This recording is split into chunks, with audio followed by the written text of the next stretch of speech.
Chief Justice of Nigeria, Justice Ibrahim, has noted the decision of the court workers nationwide embarked on the strike to press for financial autonomy for the judiciary was justified. According to his word, I can't fault your decision for embarking on these protests because the union wants its rights restored in line with the provisions of the Constitution. I commend you for following due process as far as to protest against the injustice, the CGN, who was quoted as saying after a meeting with the leaders of the Judiciary Staff Union of Nigeria, JUSUM, in his office in Abuja. Media aide to the CGN, Uraka Yusuf Issa, said in a statement that Justice Mohammed spoke after hearing from some leaders of JUSUM who explained why they would sustain the strike until state governments take concrete steps on the issue. Part of the statement read, the national officials of the Judiciary Staff Union of Nigeria, JUSUM, met with the Chief Justice of Nigeria, Justice Ibrahim Tanko Mohammed, on Wednesday to give him a feedback on his recent demand on the union to call off the ongoing strike. The Chief Registrar of the Supreme Court, Adeja Adiza Uwani Mustafa, also attended the meeting held in the CGN chamber at the Supreme Court. The CGN had an earlier meeting with JUSUM leader on April 6 asked the union to call off the strike in view of its adverse effect on the justice system in the country.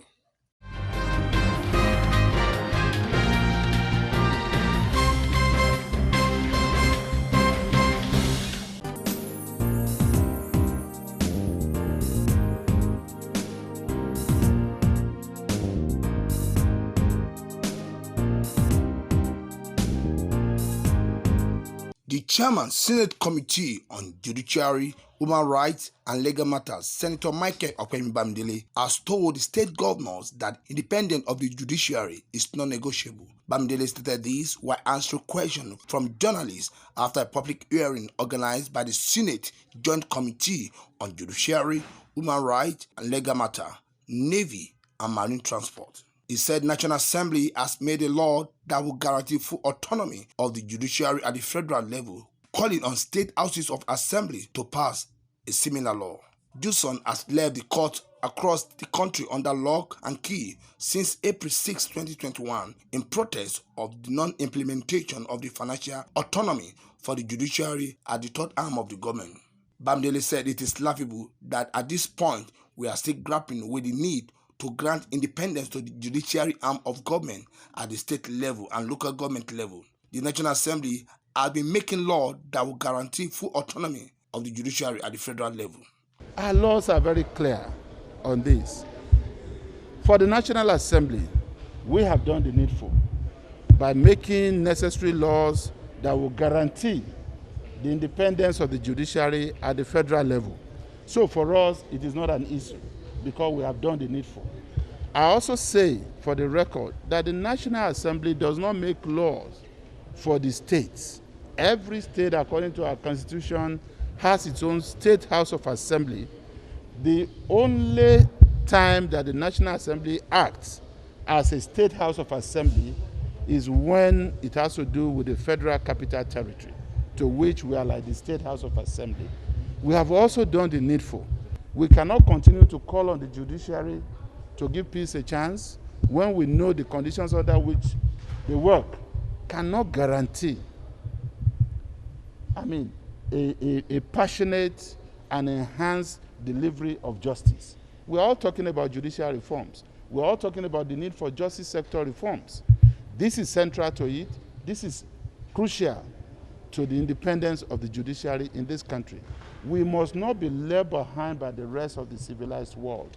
Nobody stands to lose anything by granting judiciary independence at the state level. It has been done at the national level. The fact that workers and staff of federal judiciary are joining in this protest is only in mere solidarity, with their colleagues at the state level. Of course, it's a union matter. We have no control over it.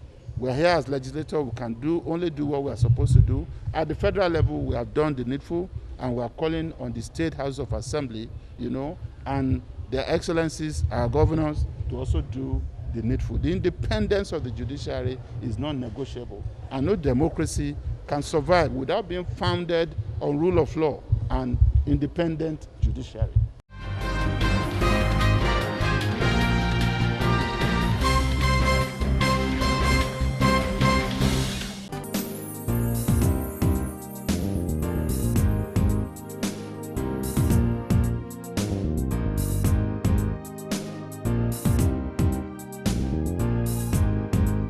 The Nigerian Senate said it has become imperative to establish more universities that will help in absorbing the massive numbers of young Nigerians seeking tertiary education annually. This came to the fore during a public hearing organized by the Senate Committee on Tertiary Institutions and TED Fund for the consideration of the bill for the upgrade of some tertiary institutions to university, including Federal University of Technology Yaba, currently known as Yaba Tech, Federal University of Technology Ilaro, known as Federal Polytechnic Ilaro, and the Nigerian French Language Village as an interversity center for French studies.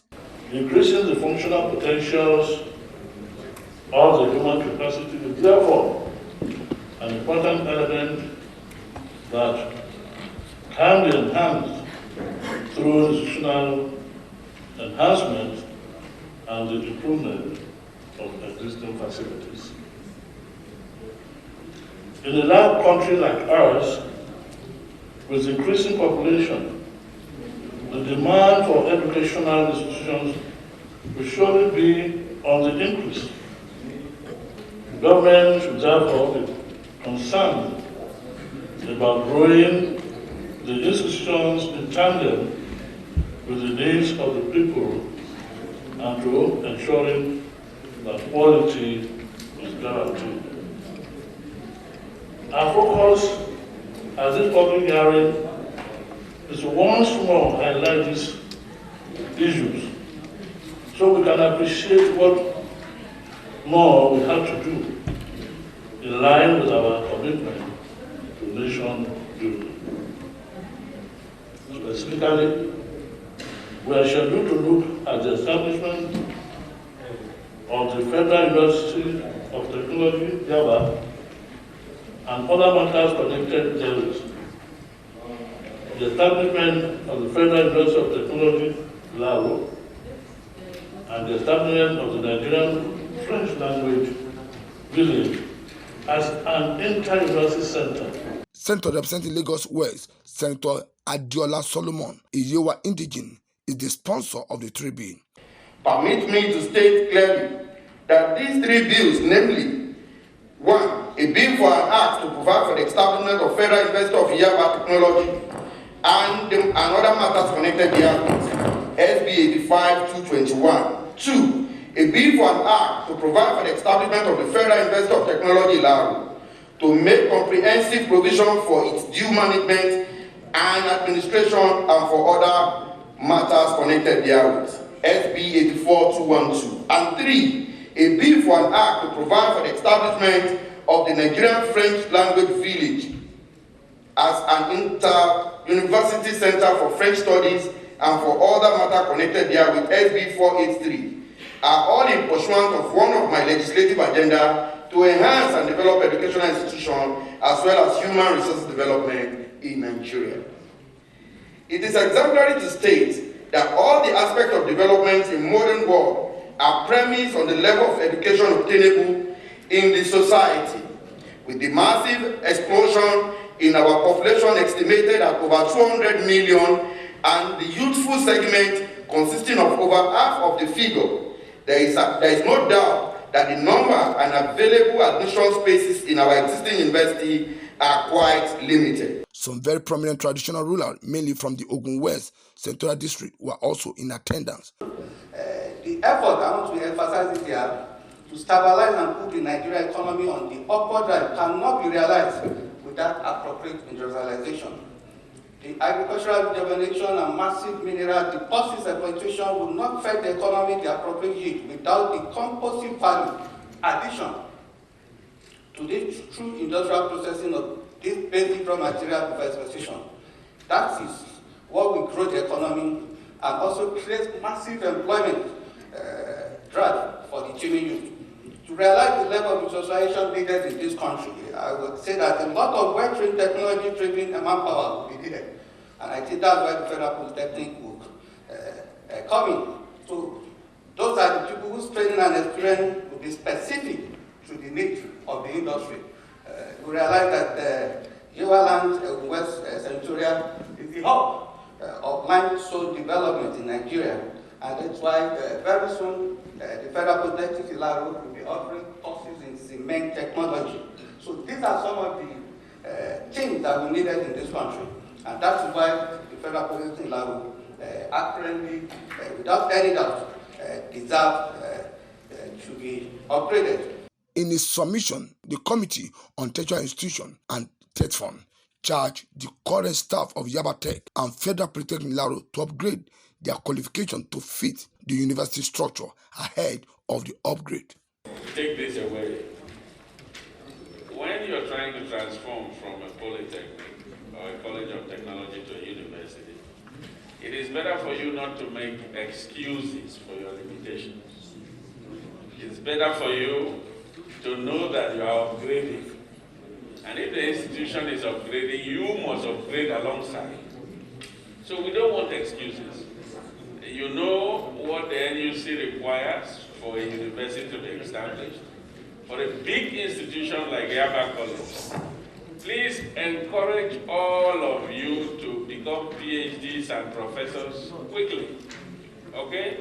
So no excuses whatsoever, no rationalization for any reason. Other bills scheduled for consideration in the space of 3 days are those for the establishment of National Institute of Borders Studies in Meko, Arabic Language Village, and that of the upgrade of the Maritime Academy Oron to full-fledged federal university.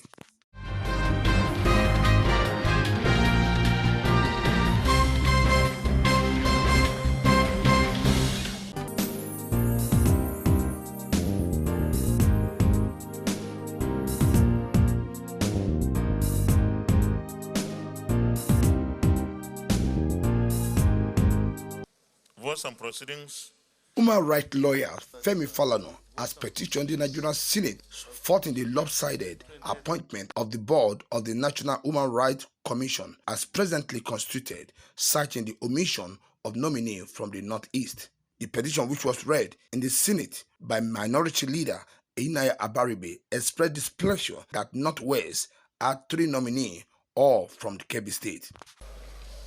I have a petition from Mr. Femi Falana of Falana and Falana Chambers.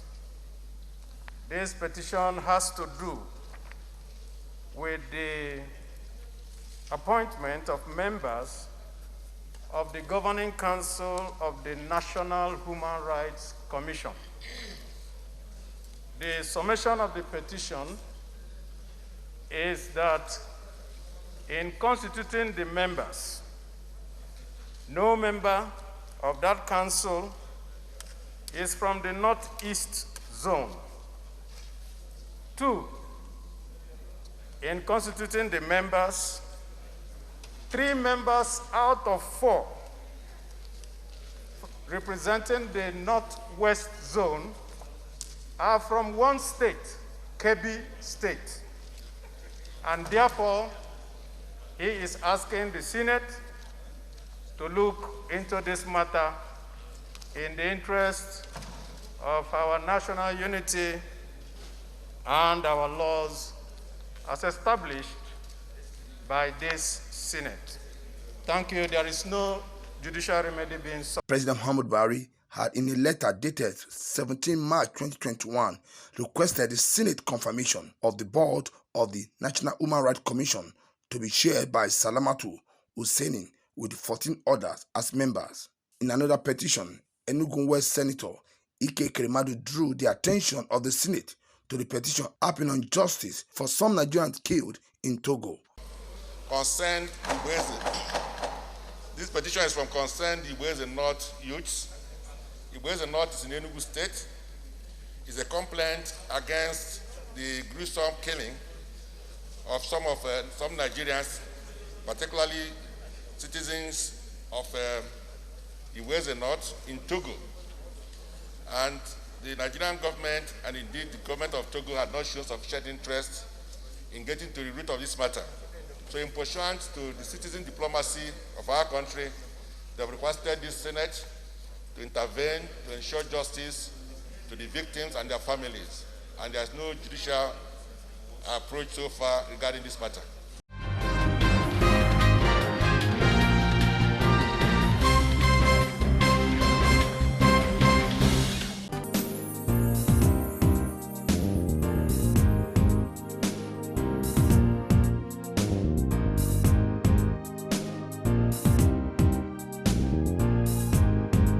The Nigerian Senate has called for liberation of Nigerian cement policies to boost production and subsequently reduce the price of the commodity. The upper chamber made a call amid resolution reached sequel to the consideration of a motion brought to the floor by Senator Ashiru Oyolola and 5 others during the plenary. The lawmaker had during the debate expressed concern that if the status quo persists, the negative consequence of the high price on the economic will outweigh the benefit of the producing cement locally. Mindful that Nigerian cement factory is oligopolistic in nature with just 3 players. Dangote Cement controlling 60%, Lafarge controlling 21%, and BUA 17.6%, largely dominating the scene, therefore making it susceptible to price fixing.